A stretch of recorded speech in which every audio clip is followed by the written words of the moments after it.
اعوذ باللہ من الشیطان الرجیم بسم اللہ الرحمن الرحیم ان اللہ وملائکتہ یصلون علی النبی یا ایھا الذین آمنوا صلوا علیہ وسلموا تسلیما اللہم صلی علی سیدنا ونبینا وشفیعنا ومولانا محمد وعلی آل محمد وبارک وسلم۔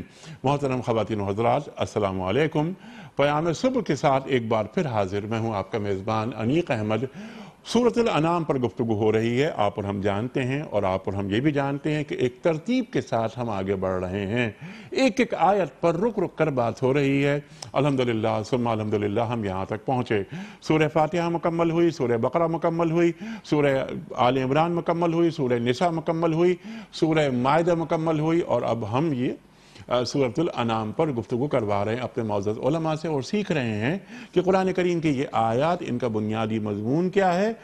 اولین مخاطب مشرکین مکہ سورہ انعام کے حوالے سے انہیں کیا پیغام دیا گیا، اور یہ آیات، قرآن کریم کے یہ موضوعات اور یہ مفاہیم آج ہم سے کیا مخاطبت اور کیا تقاضا کرتے ہیں۔ شان نزول سے لے کر لمحہ موجود تک ہم اسے جوڑتے ہیں، آپ اور ہم جانتے ہیں۔ خواتین و حضرات، 152 نمبر آیت پر تفصیلاً بات ہوئی، اور کل آیت مکمل ہوئی۔ یتیم کے مال کے قریب نہ جاؤ بتا دیا گیا، جب تک کہ وہ عاقل و بالغ نہ ہو جائے یہ بتا دیا گیا۔ ناپ تول میں کمی نہ کرنا، یعنی پورے یہ معاشرتی آداب بتائے جا رہے ہیں۔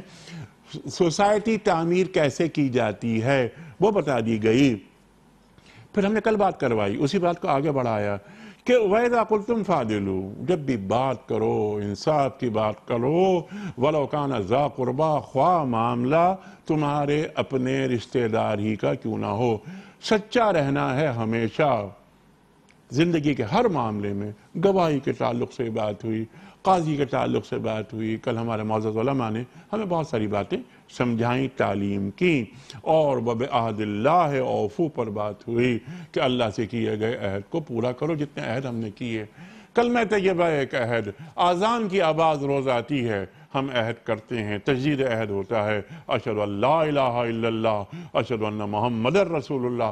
جب ہم شہادت دیتے ہیں، گواہی دیتے ہیں، تو ہماری شہادت، ہماری گواہی جھوٹی نہیں ہونی چاہیے۔ ڈاکٹر سرفراز احمد آوان صاحب نے کل ہمیں ایک کیا اعلیٰ نقطہ تعلیم فرمایا کہ لا الہ الا اللہ مقصد حیات، محمد رسول اللہ صلی اللہ علیہ وآلہ وسلم طرز حیات۔ لَقَدْ كَانَ لَكُمْ فِي رَسُولِ اللَّهِ أُسْوَةٌ حَسَنَةٌ۔ خواتین و حضرات، اب ذرا ہم آگے چلیں گے، 153 نمبر آیت پر آج انشاءاللہ بات کروائیں گے۔ پہلی آیت میں اللہ تعالیٰ تعقلون کی بات کرتا ہے، دوسری آیت میں اللہ تعالیٰ بات کرتا ہے تذکرون کی، وصیت اپنی بیان فرما رہا ہے۔ اب یہ جو آج کی آیت ہے 153، اس پہ اللہ تعالیٰ بات کرتا ہے لعلکم تتقون کی، تعقلون، تذکرون اور تتقون۔ یہاں تک بات کیسے پہنچتی ہے یہ ہمارے معزز علماء ہمیں بتائیں گے کہ صراط مستقیم کیا ہوتا ہے۔ سرکار دو عالم صلی اللہ علیہ وآلہ وسلم ایک خط کھینچ رہے ہیں، بالکل سیدھا خط۔ آپ نے فرمایا کہ یہ ہے صراط مستقیم، اور یہ ہے ہدایت کا راستہ، اور یہ ہے جنت کا راستہ۔ اس کے برابر 2 خط آپ نے کھینچے، اور آپ نے فرمایا کہ یہ شیطان کے راستے ہیں جو جہنم کی طرف جاتے ہیں۔ صراط مستقیم کیا ہوتا ہے؟ اور ایک سوال یہ بھی رکھیں گے، سیکھنا چاہیں گے اپنے علماء سے کہ شیطان اپنے وار میں کامیاب کیسے ہو جاتا ہے۔ ہمیں سب معلوم ہوتا ہے کہ یہ حق ہے اور یہ باطل، یہ خیر ہے اور یہ شر ہے، یہ سچ ہے اور یہ جھوٹ ہے، پھر ہم کیوں شیطان کے چنگل میں پھنس جاتے ہیں؟ خواتین و حضرات، یہ ہمیں سمجھائیں گے محترم ڈاکٹر نور احمد شاہتاز صاحب، تشریف فرمائے کراچی میں، ممتاز عالم دین، ممتاز استاد، جامعہ کراچی میں طویل عرصے پڑھایا، اسلامی نظریاتی کونسل کے آپ ممبر۔ خوش آمدید کہتا ہوں ڈاکٹر صاحب آپ کو۔ اور لاہور میں تشریف فرما ہیں محترم ڈاکٹر سرفراز احمد آوان صاحب۔ ڈاکٹر صاحب شکر گزار آپ تشریف لائے، ہم نے کل بھی آپ سے بہت کچھ سیکھا اور انشاءاللہ آج بھی ہم بہت کچھ سیکھیں گے صراط مستقیم کے حوالے سے۔ یہ بتائیے ہمیں کہ صراط مستقیم کیا ہوتی ہے جس کی اتباع کی بات کہی جا رہی ہے کہ اتباع کرنی ہے۔ صراط مستقیم ہم سب کو معلوم ہوتی ہے۔ خواتین و حضرات، آغاز کرتے ہیں اللہ تعالیٰ کے بابرکت نام سے۔ سورۃ الانعام آیت نمبر 153۔ اعوذ باللہ من الشیطان الرجیم، بسم اللہ الرحمن الرحیم۔ وَأَنَّ هَذَا صِرَاطِي مُسْتَقِيمًا فَاتَّبِعُوهُ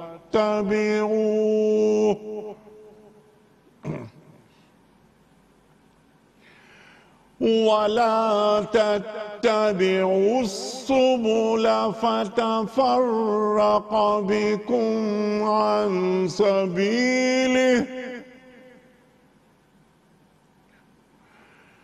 ذَلِكُمْ وَصَّاكُمْ بِهِ لَعَلَّكُمْ تَتَّقُونَ۔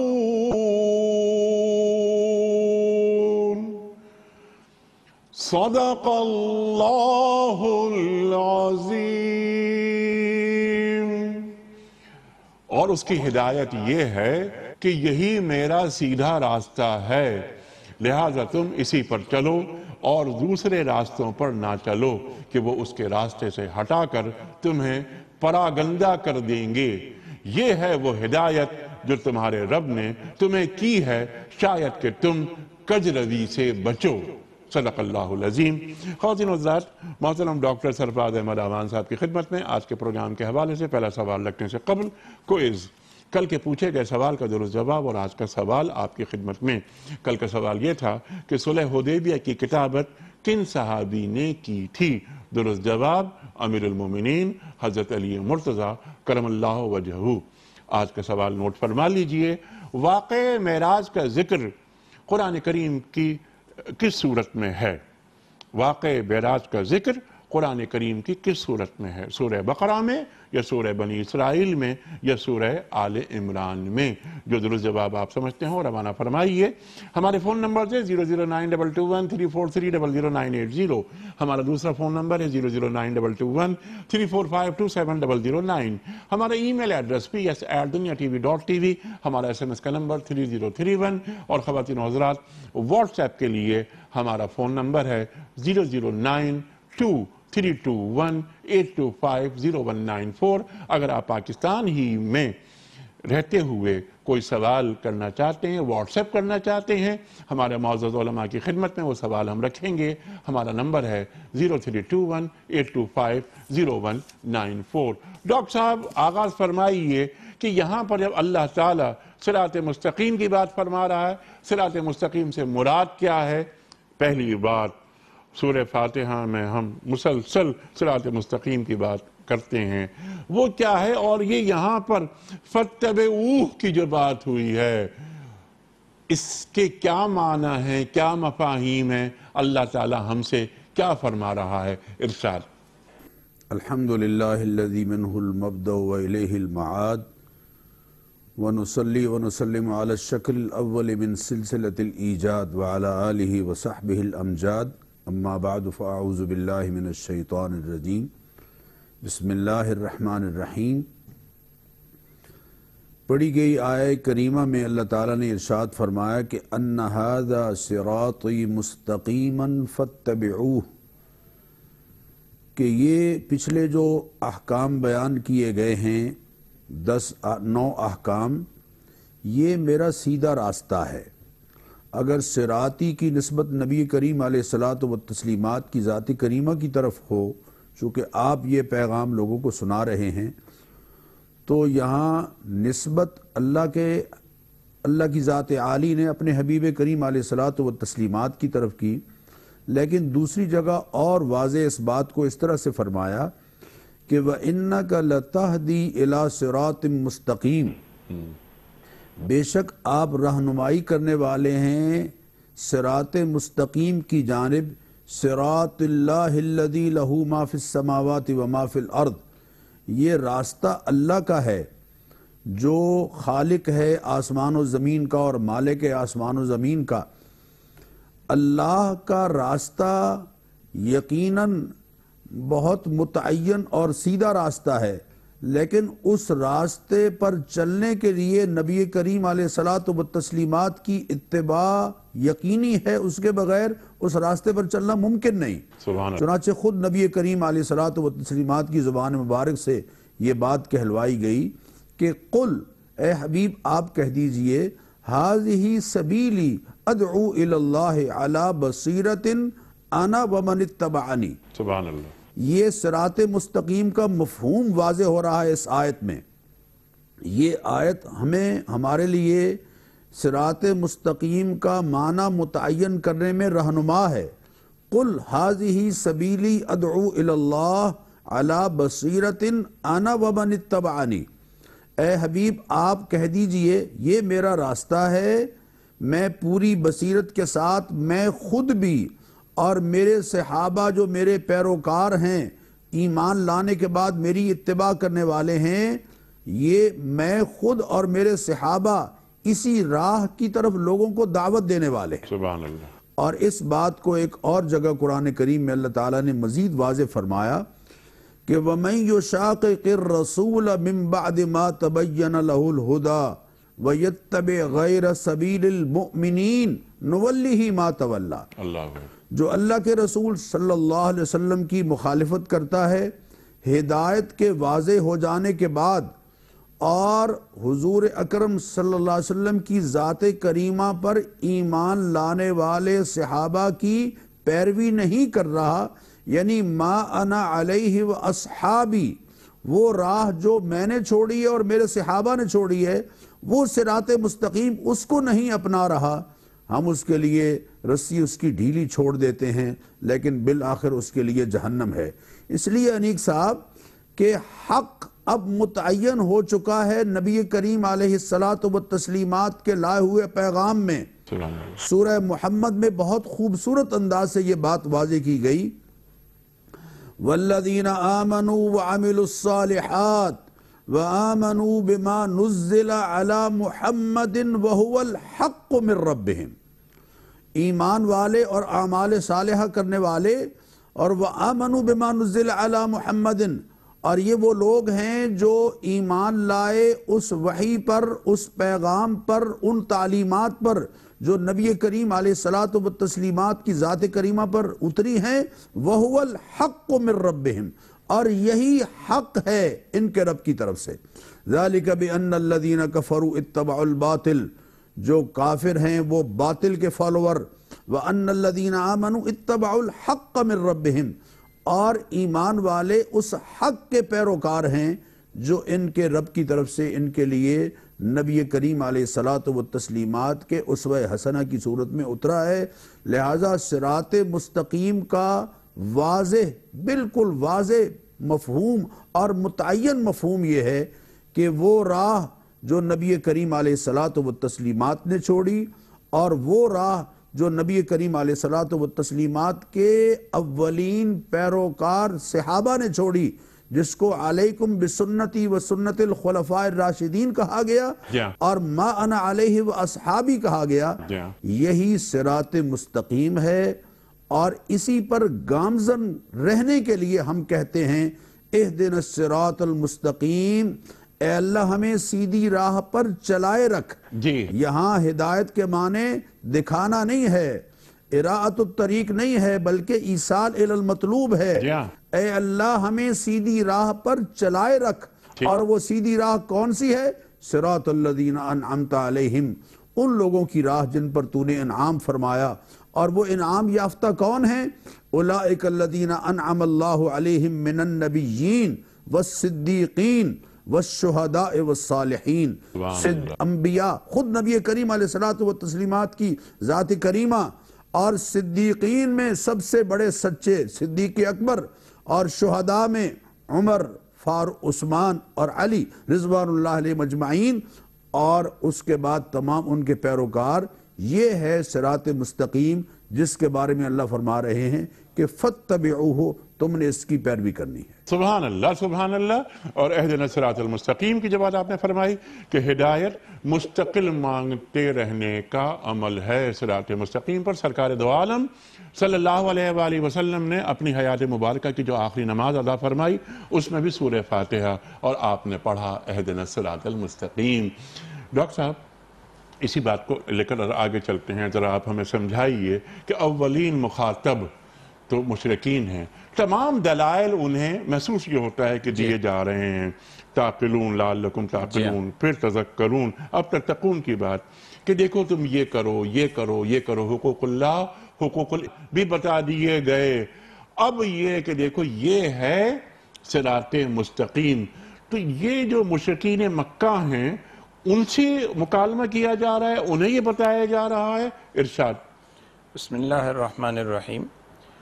ان آیات طیبات کے اولین مخاطب تو یقیناً وہی لوگ ہیں جن کے سامنے قرآن نازل ہو رہا تھا، اور ان میں اولین درجے میں وہی لوگ ہیں جو مشرکین مکہ تھے، لیکن اس میں عموم ہے. جی ہاں. اور یہ جو عموم ہے یہ علی الاطلاق یہ بات بتا رہا ہے کہ ہر دور کے لوگوں کے لیے یہ میسج ہے، یہ پیغام ہے. اور یہ پیغام ہدایت ہر دور کے لوگوں کے لیے مختلف انبیاء علیہ السلام کے ذریعے آتا رہا ہے. مثلا ہم دیکھتے ہیں کہ حضرت ابراہیم علیہ السلام نے جو وصیتیں اپنی قوم کو ارشاد فرمائی ان میں بھی یہی 10 باتیں ہیں، مین بنیادی باتیں. اور اگر یہ کہا جائے کہ دین ابراہیمی جن 10 باتوں پر بیس کرتا ہے تو وہ یہی 10 باتیں جن کا ان آیات طیبات میں ذکر ہوا. پھر حضرت موسیٰ علیہ السلام تورات آپ پر نازل ہوئی، تو اس تورات کی جو وصایا 10 ہیں ان کو بھی اگر دیکھیں تو الفاظ مختلف ذرا سے ہو سکتے ہیں، لیکن بنیادی طور پر نقطہ ایک ہی ہے، اور وہ یہ وہی 10 کمانڈمنٹس. تو وہ 10 ہدایات جو ہیں اللہ تعالیٰ کی طرف سے وہاں بھی ہمیں نظر آتی ہیں. پھر آنورڈ اس کو آپ دیکھیں ٹرانسفر ہوتے ہوئے انجیل کی ہدایات میں بھی آپ کو یہی بات ملتی ہے. تو گویا اللہ تبارک و تعالیٰ کی طرف سے یہ جو آیات طیبات میں میسج ہے، پیغام ہے، یہ ایسا زندگی گزارنے کا ضابطہ ہے کہ جو ہر دور کے لوگوں کو اس کی ضرورت ہے، اور ہر دور کے لوگوں کے لیے اللہ تبارک و تعالیٰ نے اسے مختلف اوقات میں نازل فرمایا، ریپیٹ کیا اور بار بار اس کو دہرایا، تاکہ حضور سرور دو عالم صلی اللہ علیہ وسلم تشریف لائے تو ان الفاظ کے ساتھ جس کے ساتھ آج کی آیہ طیبہ جس پہ ہم گفتگو کر رہے ہیں کہ اَنَّ هَذَا صِرَاطِی، یہ ہے میرا راستہ. تو حضور سرور دو عالم صلی اللہ علیہ وسلم کا راستہ وہی جو صراط مستقیم جس کی ہم نے شروع میں بات کی کہ وہ جب ہم تلاوت کرتے ہیں نماز میں اور ہمیشہ ہم صراط مستقیم کی بات کرتے ہیں تو اس کا مطلب یہ ہوتا ہے کہ ہمارے کانسیپٹ میں، ہمارے ذہن میں، ہمارے شعور میں یہ بات ہونی چاہیے کہ جب ہم اللہ تعالیٰ سے کہہ رہے ہوں کہ اللہ ہمیں صراط مستقیم پہ چلاتے رہنا، تو کون سا صراط مستقیم؟ وہ صراط مستقیم جو حضور سرور دو عالم صلی اللہ علیہ وسلم نے متعین فرما دی کہ یہ ہے میرا راستہ. تو اگر تصور میں دعا کرتے ہوئے یہ بات ہو کہ میں اس صراط مستقیم کی تجھ سے ہدایت مانگ رہا ہوں، اس کے بارے میں تجھ سے توفیق طلب کر رہا ہوں، جو اللہ کے حبیب صلی اللہ علیہ وسلم کا راستہ ہے تو وہ اللہ ہی کا راستہ، اس کو حضور صلی اللہ علیہ وسلم سے منسوب کر کے یہ بتایا ہے تاکہ انسان یہ بات سمجھ جائیں کہ اللہ رب العالمین نے جس افضل البشر کو اور جس تمام انبیاء کے سردار کو ہماری طرف بھیجا ہے وہ فرمائیں گے جب کہ یہ میرا راستہ ہے تو میرا راستہ وہی ہے جو اللہ کا راستہ ہے. تو اے لوگو میں تمہیں اسی راستے پہ چلانا چاہتا ہوں جو میرا بھی راستہ ہے، تمہارا بھی راستہ ہے، اور ایکچولی وہ اللہ کا راستہ ہے، اور اسی راستے پر چلانے کے لیے مجھے مبعوث کیا گیا اور بھیجا گیا. سبحان اللہ سبحان اللہ. اور انی رسول اللہ علیکم جمیعا. قرآن کریم نے ارشاد فرما دیا فَاتَّبِعُوهُ. اب یہاں پر اتباع کرنی ہے، تمام دلائل دے دیے انہیں، اور یہ قرآن کا راستہ، یہ دین کا راستہ، یہ اللہ کے رسول صلی اللہ علیہ وسلم کا راستہ، اس پر تم عمل کرو گے تو نجات ہو جائے گی، کسی اور راستے کی طرف مت جانا. اب میرا سوال آپ ہی کی خدمت میں یہ ہے کہ یہ تمام باتیں بالکل کلیئر ہو کے بتا دی گئیں، اور جیسے آپ نے فرمایا بجا فرمایا کہ اولین مخاطب تو مشرکین مکہ، لیکن یہ بالعموم یعنی قیامت تک کے لیے یہ آیات ہمارے سامنے مشعل راہ ہیں. بے شک جب کلیئر ایک بات ہو گئی واضح بتا دیا ہدیناہ النجدین اما شاکروں و اما کفورا، بات ہو گئی سامنے۔ اس کے باوجود شیطان کیوں جیت جاتا ہے، رکاوٹیں کیا کیا آتی ہیں، اور ان رکاوٹوں کو کس طرح ہمیں دور کرنا چاہیے؟ ارشاد۔ حضور سرکار دو عالم صلی اللہ تعالیٰ علیہ وسلم ارشاد فرماتے ہیں، اور حضرت عبداللہ ابن مسعود رضی اللہ تعالیٰ عنہ اس کے راوی ہیں، فرماتے ہیں کہ ایک روز نبی اکرم صلی اللہ علیہ وسلم نے زمین پر ایک سیدھا خط کھینچا، پھر اس کے دائیں طرف 2-3 خطوط کھینچے، پھر بائیں طرف خطوط کھینچے، پھر آپ صلی اللہ علیہ وسلم نے فرمایا کہ یہ جو درمیان کا خط ہے یہ تو وہ ہے جو صراط مستقیم ہے، اور یہ جو دائیں بائیں جو خطوط ہیں یہ وہ ہیں جو شیطانی راستے ہیں۔ تو حضور صلی اللہ علیہ وسلم نے گویا اپنے امتیوں کو خبردار کیا کہ ہوشیار رہنا، اس صراط مستقیم کے ساتھ ہی دائیں بائیں دوسرے راستے بھی تم کو نظر آئیں گے، مگر وہ میرا راستہ ان میں سے کوئی بھی نہیں ہے، وہ شیطان کے بنائے ہوئے راستے ہیں۔ ایسا نہ ہو تم اغوا ہو جاؤ، ان راستوں پر بھٹک جاؤ، چل نکلو، اور اس کا نتیجہ یہ ہے کہ تمہاری دنیا اور آخرت جو ہے وہ برباد ہو جائے۔ تو اس سے یہ پتہ چلتا ہے کہ گویا اس بات کا امکان موجود ہے کہ انسان صراط مستقیم سے بھٹک کر کسی اور راستے کی طرف چلا جائے۔ کیوں؟ کہ شیطان اپنا عمل مسلسل جاری رکھتا ہے۔ شر کی قوت خیر کی قوت سے ہمیشہ نبرد آزما رہی ہے، اور شر کی قوت ہمیشہ یہ کوشش کرتی ہے کہ انسان کے سامنے شر کو اس طرح پیش کیا جائے کہ اسے خیر سے بھی زیادہ اچھا نظر آنے لگے۔ چنانچہ اس کے سامنے جب شر کو مزین کر کے وہ پیش کرتا ہے تو انسان ٹریپ ہو جاتا ہے، وہ اسی کو حق سمجھنے لگتا ہے جو دراصل باطل ہوتا ہے۔ اس لیے ہم یہ دیکھتے ہیں کہ باوجود واضح ہدایت کے انسان اس شر کے راستے پر کبھی چل نکلتا ہے جو شر ہوتا ہے، خیر نہیں ہوتا۔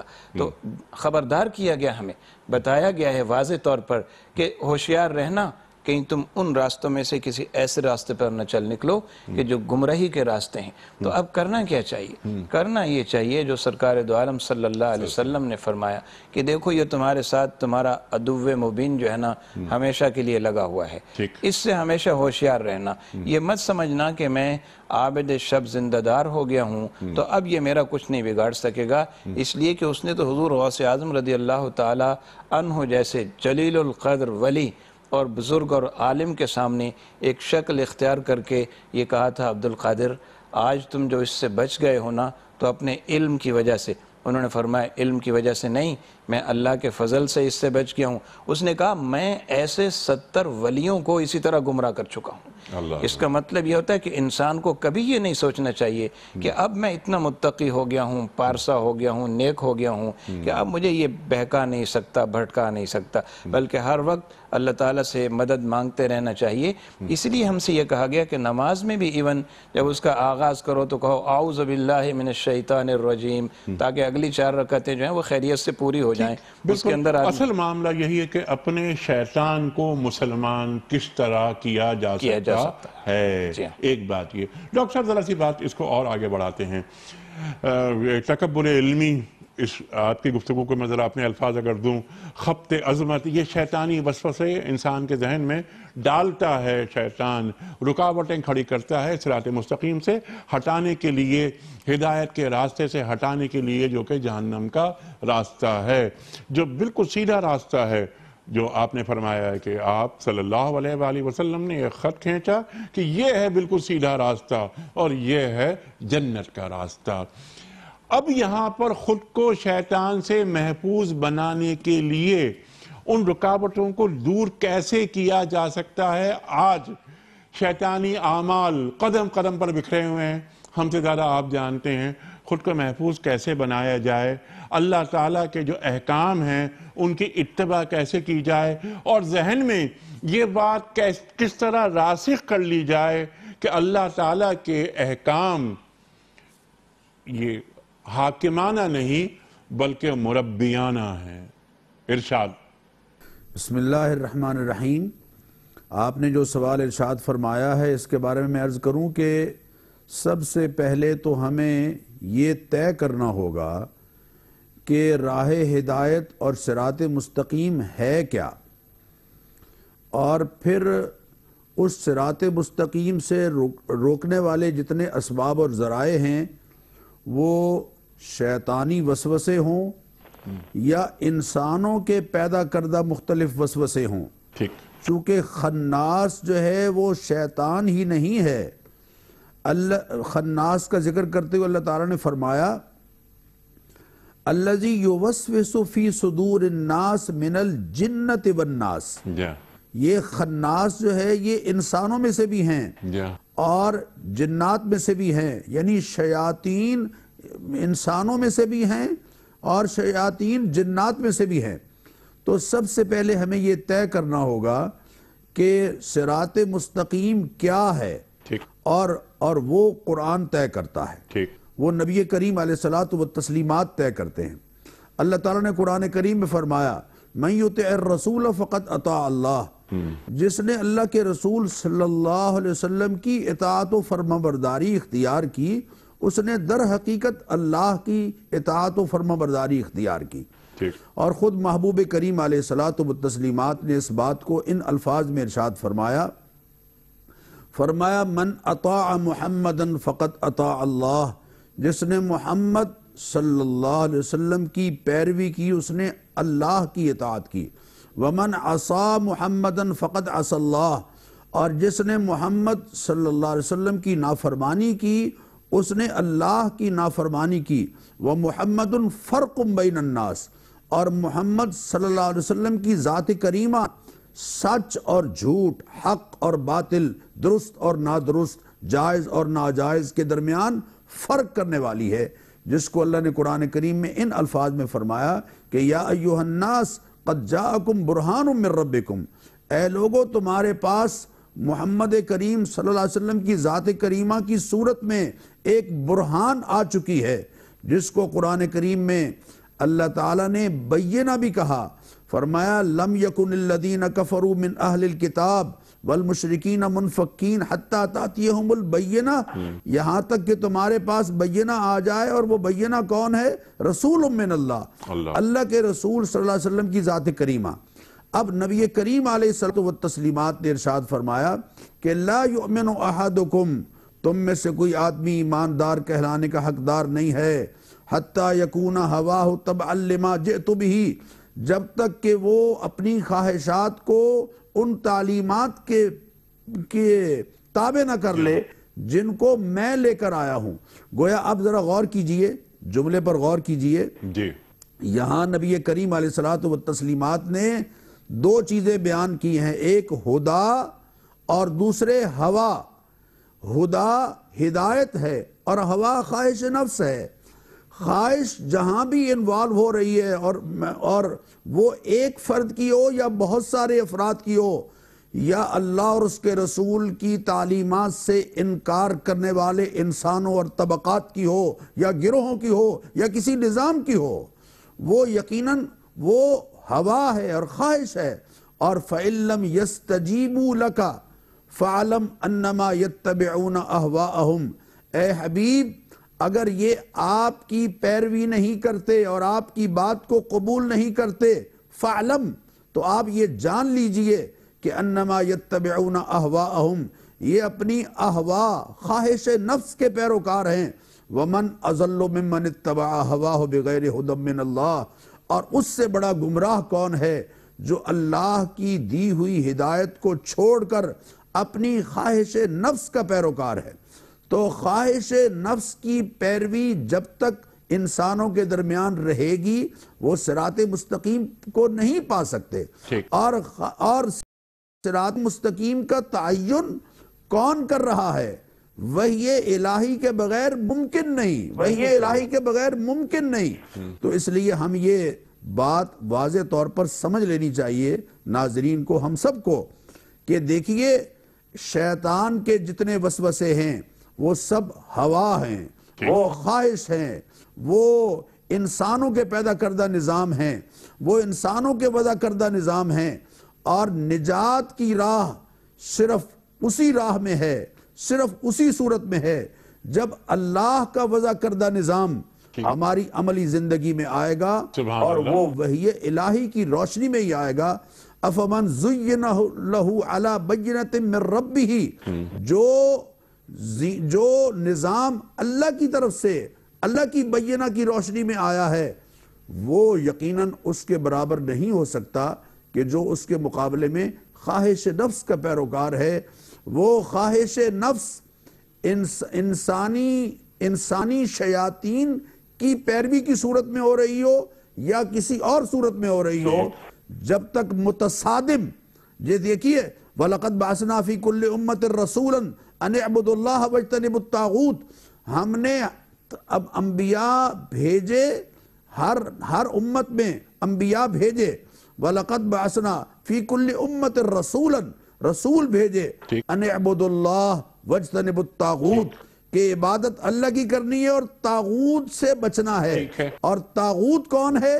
اللہ اور اس کے رسول کے نظام سے متصادم نظام، اللہ اور اس کے رسول کے نظام سے متصادم افراد، متصادم گروہ، متصادم توقعات، متصادم نظریات، یہ سب کے سب طاغوت ہیں. ان سے بچنا ہے اور وحی کی روشنی میں زندگی گزارنی ہے، یہی نجات کی راہ. سبحان اللہ. اور وحی کی روشنی میں زندگی گزارنی ہے. ایک اللہ کا نظام، وہی خداوندی، وہ انسانوں کے لیے آئی ہے کیونکہ مخلوق کے معاملات کو مخلوق سے زیادہ خالق جانتا ہے. دوسری جانب عقل انسانی ہے یا خواہشات نفسانی، جو ڈاکٹر صاحب نے بات فرما دی. ستیزہ کار رہا ہے ازل سے تا امروز، چراغ مصطفی سے شرار بولہبی.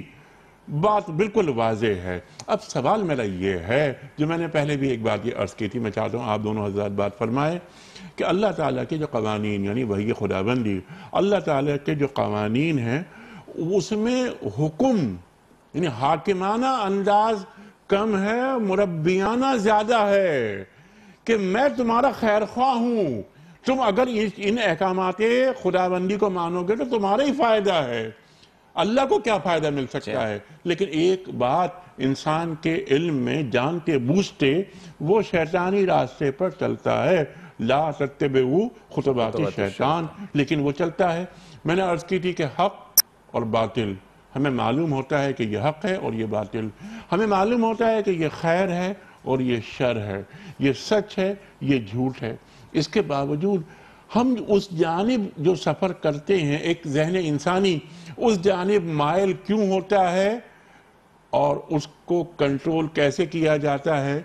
اپنے اندر کے شیطان کو مسلمان کیسے بنایا جا سکتا ہے؟ ڈاکٹر صاحب عطا فرمائیے. جی بسم اللہ الرحمن الرحیم. جیسے ڈاکٹر صاحب نے فرمایا، میں اسی بات کو آگے بڑھاتے ہوئے یہ بات عرض کروں گا کہ بنیادی طور پر ہمارے سامنے دو چیزیں ہیں. ایک ہے خدا پرستی اور دوسری ہے ہوا پرستی. خدا پرستی واضح طور پر ہمارے سامنے قرآن حکیم میں اس کے اصول موجود ہیں، اس کے قواعد موجود ہیں، اس کا ایک پورا سسٹم ہے، نظام ہے. رسول خدا صلی اللہ تعالیٰ علیہ وسلم کی احادیث مبارکہ اس کی تفصیل ہیں، اور ایک ایک جزی کو بڑے کھول کھول کے رسول اللہ صلی اللہ علیہ وسلم نے بیان فرما دیا، تاکہ عمل کرنے کے بارے میں کسی کے ذہن میں یہ بات نہ ہو کہ قرآن حکیم کی یہ آیت میں سمجھ نہیں سکا ورنہ میں ضرور عمل کرتا. احادیث مبارکہ میں اس کو واضح کر دیا گیا. تو اب اگر خدا پرستی کا پورا نظام جو ہمارے سامنے ہے، جو ہمیں دیا گیا ہے، وہ واضح ہو چکا ہے، اس کے باوجود اگر ہم ہوا پرستی پہ چلتے ہیں تو اس کا مطلب یہ ہوا کہ ہمارے گوشہ خیال میں کہیں کوئی ایسی بات ضرور ہے جو ہمیں بار بار اس طرف مائل کرتی ہے کہ ہوا پرستی میں تمہارے لیے کامیابی ہے، ہوا پرستی میں تمہارے لیے دنیا میں عزت ہے، ہوا پرستی میں تمہارے لیے سٹیٹس کی بلندی ہے. تو اب انسان اپنے سٹیٹس کو، جو اس دنیا کی عارضی زندگی کا سٹیٹس ہے، اس کو بلند کرنے کے لیے وہ وقتی طور پر خدا پرستی سے ہٹ کر ہوا پرستی کا شکار ہوتا ہے. پھر جب کوئی اللہ کا کوئی بندہ ایسا اسے مل جائے یا کسی اللہ کے بندے کی آواز اس کے کان میں پڑ جاتی ہے اور پھر اسے خیال آتا ہے کہ اوہو میں تو ہوا پرستی کے راستے پر چل پڑا ہوں، پھر وہ خدا پرستی کی طرف آتا ہے تو اس کے نتیجے میں وہ اپنی اصلاح کر لیتا ہے اور وہ پھر اپنی زندگی اس صراط مستقیم پر گزارنا شروع کر دیتا ہے. تو کیسے اس سے بچا جائے گا؟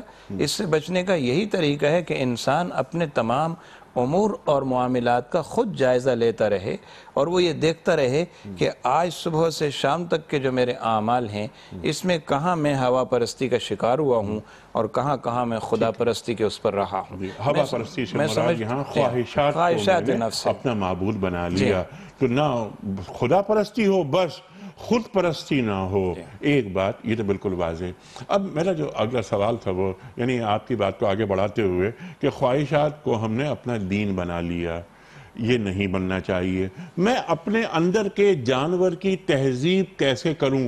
درمیان میں آپ نے ایک بڑی اچھی بات فرمائی تھی، کسی اللہ والے کی بات کان میں آئی اور مائل اس طرف ہو گئے، تو میں اندر کے جانور کو مہذب بنانا چاہتا ہوں۔ جی ہاں، اس کے لیے طریقہ کار کیا ہوگا؟ اس کا طریقہ کار یہی ہے کہ جب ہمارے پاس قرآن حکیم موجود ہے، اس کی تشریحات بھی موجود ہیں، احادیث مبارکہ بھی ہیں، جی، اور اللہ کے ایسے نیک بندے ہر دور میں دستیاب اور موجود ہیں سبحان جن اللہ، کی سبحان صحبت سے انسان بہت کچھ سیکھ سکتا ہے، حاصل سبحان کر اللہ، سکتا ہے۔ سبحان اللہ، اب بات صرف اتنی ہے کہ کیا ہم اپنے 24 گھنٹے میں سے اپنے اس اندر کے حیوان کو اپنا تابع بنانے کے لیے اور اس کو مغلوب کرنے کے لیے اور اللہ کی حاکمیت کو اس پر غالب کرنے کے لیے کچھ وقت نکالنے کے لیے تیار ہیں؟ اللہ اگر ہم کچھ وقت اس کے لیے نکالنے کے لیے تیار ہوں تو مطالعہ کتب سے بھی یہ بات ہو سکتی ہے، اساتذہ کی صحبت سے بھی حاصل ہو سکتا ہے، اللہ کے ولیوں کی صحبت سے یہ بات نصیب ہو سکتی ہے،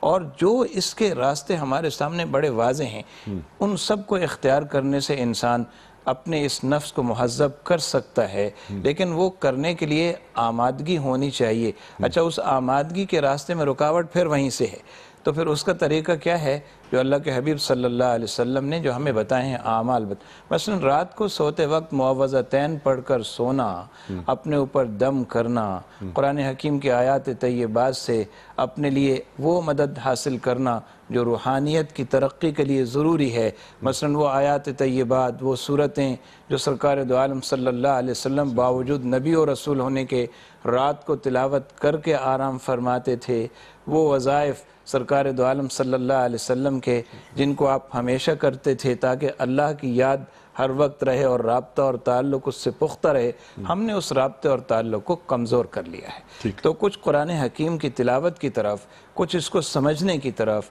کچھ رسول اللہ صلی اللہ علیہ وسلم کے فرامین کو سمجھنے کے لیے وقت، کچھ ان کو اپنے اوپر نافذ کرنے کے لیے اپنے آپ کو تیار کرنا، یہ سب کچھ اگر مل جل کے ہوگا تو پھر تو ہم اپنے آپ کو یعنی اپنے نفس کو مہذب بنانے کی بات جو آپ نے کہی، اس کا مطلب یہی ہے کہ خود کو مہذب اسی صورت میں بنا سکتے ہیں جب یہ نفس مہذب ہو جائے، اور اس نفس کو مہذب بنانے کے جتنے نسخے قرآن حکیم نے اللہ کے حبیب صلی اللہ علیہ وسلم نے احادیث مبارکہ کی صورت میں اور رسول اللہ صلی اللہ علیہ وسلم کے صحابہ نے، تابعین نے اور اولیاء امت نے ہمیں بتائے ہیں، میرا خیال یہ ہے کہ اگر ہم انہیں اپنائیں، اختیار کریں تو ہم بہت اچھے طریقے سے تہذیب نفس کر سکتے ہیں۔ سبحان اللہ، سبحان اللہ، سبحان اللہ، سبحان اللہ۔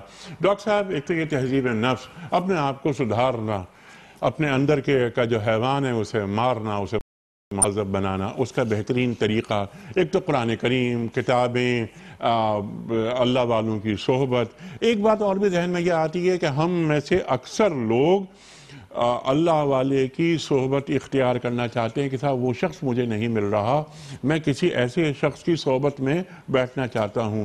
میری ایک گزارش یہ ہوتی ہے کہ ایک رول ماڈل میں خود کیوں نہیں بن رہا، کہ میں اپنے علاقے کا، اپنے محلے کا، اپنے معاشرے کا رول ماڈل کیا مجھے نہیں ہونا چاہیے کہ لوگ جب مجھے دیکھیں تو وہ کہیں کہ دیکھیے ایک اللہ والا ایسا ہوتا ہے، اس کا کردار ایسا ہوتا ہے، قرآن کریم کو وہ خود پر اس طرح نافذ کرتا ہے۔ کیا اس جانب بھی کچھ کام کرنے کی ضرورت ہے ڈاکٹر صاحب؟ ارشاد۔ بے شک میں ڈاکٹر صاحب کی بات کو آگے بڑھاتے ہوئے عرض کروں گا کہ نبی کریم علیہ الصلاۃ والتسلیمات نے خود اس کی نشاندہی فرمائی، فرمایا ان القلوب تصدع کما یصدع الحدید اذا اصابہ ماء، لوگوں دل بھی زنگ آلود ہو جاتے ہیں، جیسے لوہے پر پانی پڑتا رہے مسلسل تو لوہا زنگ آلود ہو جاتا ہے۔ صحابہ نے عرض کیا یا رسول اللہ وما جلاؤہا، لوہے کا زنگ دور کرنا تو سمجھ آتی ہے بات، لیکن دلوں کا زنگ کیسے دور ہوگا؟ بہت اچھا۔ فرمایا کثرت ذکر الموت و تلاوت القرآن، موت کی کثرت سے یاد اور قرآن کریم کا پڑھنا. قرآن کریم کی تلاوت کا لفظ آیا ہے. تلاوت یعنی قرآن کو اتباع کی نیت سے پڑھنا، قرآن کی بات کو ماننا اور قرآن کی بات کو سمجھ کر اس پر عمل کرنے کی نیت سے اس سے رہنمائی لینا. سبحان اللہ، سبحان اللہ. اور ڈاکٹر صاحب آپ بھی یہ بات بھی تعلیم کر دیجئے کہ تلاوت سے مراد کیا ہے اور ہم کیا لیتے ہیں تلاوت سے مراد. کیا تلاوت کے معنی یہ نہیں ہے کہ پیچھے پیچھے چلنا؟ بالکل. والقمر اذا تلاہا، قرآن کریم میں لفظ آیا ہے، قسم ہے چاند کی جو پیچھے پیچھے آتا ہے. تو تلاوت کے تو صرف قرات تک محدود نہیں ہے بلکہ تلاوت مطلوب ہے. ان الذین یتلون کتاب اللہ وامرت ان اکون من المسلمین وان اتلو القرآن. تلاوت کی بار بار اللہ تعالیٰ نے جو تاکید فرمائی ہے اس سے مراد یہ ہے کہ قرآن کریم کو پیروی کی نیت سے پڑھا جائے. تو میں عرض کروں کہ دوسری بات اللہ نے دوسری جگہ ارشاد فرمائی، یا ایہا الذین آمنوا، اے ایمان والو، اتقوا اللہ، اللہ کی ناراضی سے بچتے رہو، وَلْتَنْظُرْ نَفْسٌ مَا قَدَّمَتْ لِغَدٍ، اور ہر شخص یہ جائزہ لیتا رہے کہ میں آنے والی کل کے لیے آگے کیا بھیج رہا ہوں. آنے والی کل جس کا آنا منگل کے بعد بدھ کے آنے سے زیادہ یقینی ہے اور جس کا آنا دن کے بعد رات کے آنے سے زیادہ یقینی ہے، اس آنے والی کل کے لیے میں اور آپ آگے کیا بھیج رہے ہیں. اللہ تعالیٰ نے انسان کو جھنجھوڑا ہے، خبردار کیا ہے، اور خبردار اس انداز سے کیا ہے کہ تو نے دنیا کی زندگی کو ہی سب کچھ سمجھ لیا ہے.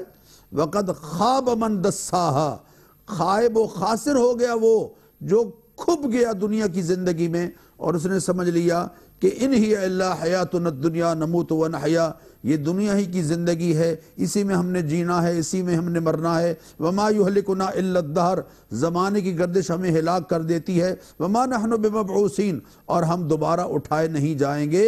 اللہ نے قرآن کریم میں بار بار کہا ان الآخرۃ ہی دار القرار، اصل ٹھہراؤ کی زندگی آخرت کی زندگی ہے. وَإِنَّ الْآخِرَةَ هِيَ دَارُ الْحَيَوَانِ، ابدی زندگی آخرت کی زندگی ہے. جب انسان وحی کی روشنی میں اپنی راہیں متعین کرے گا تو پھر اس کے لیے نجات ممکن ہوگی. اس لیے بار بار یہ کہا جا رہا ہے کہ ان ھذا صراطی مستقیما فاتبعوہ، اس سیدھی راہ کی پیروی کرو، اسی میں تمہاری نجات ہے. ولا تتبعوا السبل، انسانوں کے وضع کردہ جتنے راستے ہیں ان سے تم نے اپنے آپ کو بچانا ہے.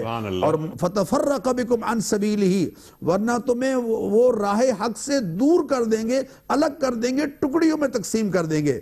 یہ ٹکڑیوں میں جتنی تقسیم ہے انسانوں کے درمیان، اس کی بڑی وجہ سنت کی راہ سے ہٹ جانا ہے. خود محبوب کریم علیہ السلام نے فرمایا، انیق صاحب فرمایا کل امتی یدخلون الجنہ، میری امت کے سب لوگ جنت میں جائیں گے، الا من ابا، مگر جو میرا منکر ہے وہ جنت میں نہیں جائے گا. قیل من یابا یا رسول اللہ، ایک دوسرے پر منکر کا الزام دھرنے کی بجائے ہمیں اس حدیث کو دلیل بنانا ہے. قیل من یابا یا رسول اللہ، عرض کیے گئے یا رسول اللہ کون ہے آپ کا انکار کرنے والا؟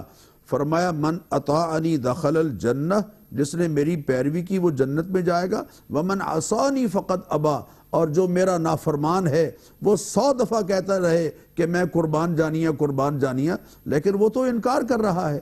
من احب سنتی فقد احبنی، جس نے میری سنت سے محبت کی اس نے کی. ومن احبنی کان معی فی الجنہ، اور جو مجھ سے محبت کرنے والا ہے کل جنت میں بھی میرے ساتھ ہوگا. تو یہ ہے اصل راہ جو نجات کی راہ ہے. سبحان اللہ، سبحان اللہ. ڈاکٹر صاحب لاسٹ منٹ ہے، کنکلوڈ فرما دیجئے ہم نے کیا سیکھا، اور قولی اقرار عملی انکار جو ڈاکٹر نے بات فرمائی، اسی بات کو ذرا میں آگے بڑھاتا ہوں. اور پھر ذالکم وصاکم بہ لعلکم تتقون پر یہ آیت مکمل ہو رہی ہے. تعقلون، تذکرون، اور یہاں تتقون، یہ جو سفر ہے اس تعلق سے بھی کوئی نقطہ آپ تعلیم فرما دیجئے۔ جی بے شک، اللہ تبارک و تعالیٰ جل شانہ علا کے جو احکام ہیں ہمارے لیے، جیسے آپ نے تھوڑی دیر پہلے یہ کہا کہ یہ احکام ایسے نہیں ہیں کہ جو حاکمانہ انداز میں نافذ کیے جا رہے ہوں، کہ بس یہ تو تمہیں ہر صورت میں ماننے ہیں اور تسلیم کرنے ہیں۔ ماننے تو ہیں، تسلیم بھی کرنے ہیں، ان پہ چلنا بھی ہے، لیکن ان کو ہمارے قلوب میں اتارنے کا عمل، ہمارے شعور میں اتارنے کا عمل اللہ تبارک و تعالیٰ کا ایسا کریمانہ ہے، مربیانہ ہے، مشفقانہ ہے کہ انسان خود آگے بڑھ کے ان کو ایکسیپٹ کرے اور ان پر عمل پیرا ہونا شروع کر دے۔ تو یہ جو قرآن حکیم میں انہی آیات طیبات میں اللہ تبارک و تعالیٰ نے ایک آیت کے آخر میں ایک جملہ فرمایا، دوسرے میں اس کو تبدیل کر کے دوسرا لفظ استعمال فرمایا، تیسرے میں تیسرا لفظ استعمال فرمایا، تو یہ انتقال ذہنی ہے، ایک کیفیت سے دوسری کیفیت، دوسری سے تیسری کی طرف۔ تو یہ اللہ تبارک و تعالیٰ کا ایک خاص اسلوب ہے تاکہ انسان یہ بات سمجھیں کہ رب العزت تمہاری اصلاح کی خاطر، تمہارے فائدے کی خاطر، تمہاری فلاح کی خاطر یہ سب کچھ تم سے کہہ رہا ہے، اسے کوئی غرض نہیں اس سے کہ کوئی اس کی عبادت کرتا ہے یا نہیں۔ منزل تقوی کا حصول ہے، ذالکم وصاکم بہ لعلکم تتقون، یہاں پر یہ بات مکمل ہو رہی ہے۔ اسی کو انیک صاحب یہ کہا گیا ہے کہ سرکار دو عالم صلی اللہ علیہ وسلم کی اگر کوئی چاہتا ہے کہ امت کے لیے وصیت کیا ہے تو یہ آیات طیبات امت کے لیے وصیت ہے۔ سبحان اللہ، امت کے لیے، اور بلکہ میں آپ کی اجازت سے تمام انسانوں کے تمام انسانوں کے لیے، کیونکہ کان الناس امۃ واحدہ، قرآن کریم ارشاد فرماتا ہے۔ اور درمیان میں ایک بات آئی تھی کہ انی رسول اللہ الیکم جمیعا، سرکار دو عالم صلی اللہ علیہ وآلہ وسلم تمام کائنات کے لیے رسول بنا کر بھیجے گئے۔ ڈاکٹر صاحب میں آپ کا بڑا ممنون، ڈاکٹر سرفراز احمد اعوان صاحب آپ کا بڑا شکر گزار، آپ دونوں حضرات تشریف لائے، بڑی اہم گفتگو آپ نے عطا فرمائی۔ خواتین و حضرات، کوئز کل کا سوال یہ تھا کہ صلح حدیبیہ کی کتابت کن صحابی نے فرمائی تھی؟ درست جواب امیر المومنین حضرت علی مرتضیٰ کرم اللہ وجہہ۔ آج کا سوال نوٹ فرما لیجئے، واقع معراج کا ذکر قرآن کریم کی کس صورت میں ہوا ہے؟ تین آپشن، سورہ بقرہ میں یا سورہ بنی اسرائیل میں یا سورہ آل عمران میں۔ جو درست جواب آپ سمجھتے ہوں روانہ فرمائیے۔ ہمارے فون نمبرز ہیں 009221343000980، ہمارا دوسرا فون نمبر ہے 009221345270009، ہمارا ای میل ایڈریس ps@dunyatv.tv، ہمارا SMS کا نمبر 3031، اور اگر آپ واٹس ایپ کے ذریعے کوئی سوال ہمارے معزز علماء کی خدمت میں رکھنا چاہتے ہیں تو ہمارا واٹس ایپ کا نمبر نوٹ فرما لیجئے 009232182500194۔ اگر آپ پاکستان سے ہی کال کر رہے ہیں، واٹس ایپ کر رہے ہیں تو ہمارا نمبر ہے 032182500194۔ ڈاکٹر صاحب ایک پرچی نکال کر آپ اعلان فرما دیجئے کہ یہ کوئز کا صحیح جواب بتانے والوں کے مابین قرآن دازی، اور آپ اعلان فرما رہے ہیں ان صاحب یا صاحبہ کے نام کا کہ جن کی خدمت میں دنیا ٹی وی دینی کتب پر مشتمل تحفہ روانہ کر رہا ہے۔ جی تو یہ ہیں صدام اقلیم پشاور سے، صدام اقلیم صاحب پشاور سے، بہت مبارک ہو آپ کو جناب والا صدام اقلیم صاحب۔ دنیا ٹی وی کی جانب سے دینی کتب پر مشتمل گفٹ ہیمپر روانہ کیا جا رہا ہے کیونکہ آپ نے کوئی اس کا صحیح جواب بتایا۔ آج کی بات پروگرام کا اختتام ہوتا ہے روزانہ ایک قول پر، اور وہ قول ہوتا ہے صاحب نہج البلاغہ امیر المومنین حضرت علی مرتضیٰ کرم اللہ وجہہ کا۔ آپ فرماتے ہیں کہ جو تمہارا محتاج ہو اس کی حاجت کو پورا کرنا تمہارے اوپر واجب ہے۔ جو تمہارا محتاج ہو اس کی حاجت کو پورا کرنا تمہارے اوپر واجب ہے۔ اللہ اکبر۔ کل تک کے لیے اپنے میزبان انیق احمد کو اجازت، خدا حافظ۔